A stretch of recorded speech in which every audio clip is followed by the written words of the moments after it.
శ్రీకాళహస్తిలో ఎప్పుడైనా ఒక విశేషం జరిగితే దేవతలందరూ వస్తారు. నేను మీతో ఒక మాట చెప్పాలి అంటే, ఎక్కడైనా గిరి ప్రదక్షిణం చేశారనుకోండి, గిరి ప్రదక్షిణం చేస్తే దాన్ని గిరి ప్రదక్షిణ క్షేత్రం అని పిలుస్తారు. ఎందుకంటే కొండ స్థూల శివుడు అని గుర్తు. కొండ స్థూల శివుడుగా ఉన్నాడని ప్రమాణం ఉంటేనే గిరి ప్రదక్షిణం, అంతేగాని కొండకి దారి ఉందని చేయకూడదు. ఆ కొండ స్థూల శివుడని ప్రమాణం ఉన్నదా ఎక్కడైనా పురాణంలో? ఈ కొండంతా శివుడే అని చెప్పవచ్చా? చెయ్యొచ్చు. అరుణాచలం స్థూల శివుడు, గిరి ప్రదక్షిణం ఉంది. శ్రీకాళహస్తి స్థూల శివుడు, గిరి ప్రదక్షిణం చెయ్యొచ్చు. కోటప్పకొండ త్రికూటం 3 శిఖరములతో ఉంటుంది. బ్రహ్మశిఖరం, విష్ణు శిఖరం, రుద్రశిఖరం, ముగ్గురు కాబట్టి ప్రదక్షిణం చెయ్యొచ్చు.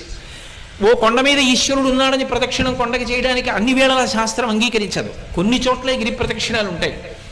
అన్ని చోట్ల గిరి ప్రదక్షిణం ఎందుకు చేస్తారంటే గిరిని శివస్వరూపంగా ప్రదక్షిణం చేస్తారు.